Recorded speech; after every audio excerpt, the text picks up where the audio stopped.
Thousands of people are preparing to be evacuated from the east coast of the Philippines.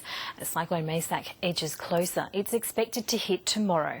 And while it has weakened, the typhoon is still expected to bring damaging winds.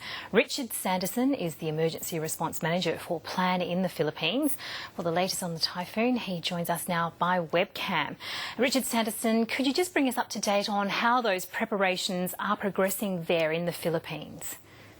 Well, the government's been certainly very proactive in giving warnings to local communities. Preemptive evacuations have commenced this morning, 6 a.m. local time, and the government's also considering forced evacuations for particularly vulnerable communities. The government's also pre-positioned over 300,000 food packs. It's mobilised search and rescue teams and additional communications equipment. So the government's certainly well prepared, preparing for the worst but hoping for the best. And here at Plan, we've also pre-positioned water and hygiene kits in Metro Manila, and upon request we can distribute those very quickly. We also have child protection specialists that offer psychosocial support for children. Is one of the concerns the type of terrain that people are living and staying in there in the Philippines, and that there may not in fact be adequate shelter for people? Yeah, the government's certainly been very proactive in establishing evacuation centres. Food packs and non-food items have been distributed to the centres, and as I said before, they've started evacuation of families who are particularly vulnerable, especially those living by the coastline. The typhoon is expected to have a storm surge of anything between 2 and 3 metres, which is quite significant. And the other concern is that there could be significant damage to agricultural crops. It's an area that has a lot of rice farming and corn farming, and also damage to infrastructure like people's shelters and also schools are of concern.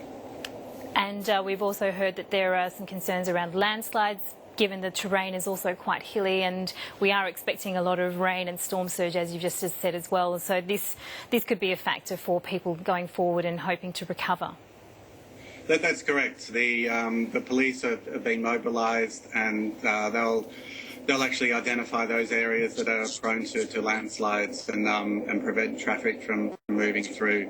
So landslides, flash floods and storm surge are still a concern. The typhoon has actually weakened as it approached landfall, but we're still expecting wind gusts of around 160, 170 kilometres an hour, which is still very significant. And this is in fact the third large storm system to hit the region this year. In one sense, communities might be more prepared, but in another sense, you have communities that are probably still also trying to recover from what's already been before. That's true. Although the Filipino communities are very resilient and very used to typhoons like this. In this particular area, there was a similar-sized typhoon back in August 2013, and people were starting to recover from that particular typhoon. And now, just under 2 years later, another one is due to strike the area. Philippines, typically in 1 year, has about 20 typhoons hitting the country at any one time. The unusual thing about this particular typhoon is that actually outside the regular typhoon season, which commences around June and July. Richard Sandison with Plan in the Philippines, thank you very much for bringing us up to date. Pleasure, Miriam.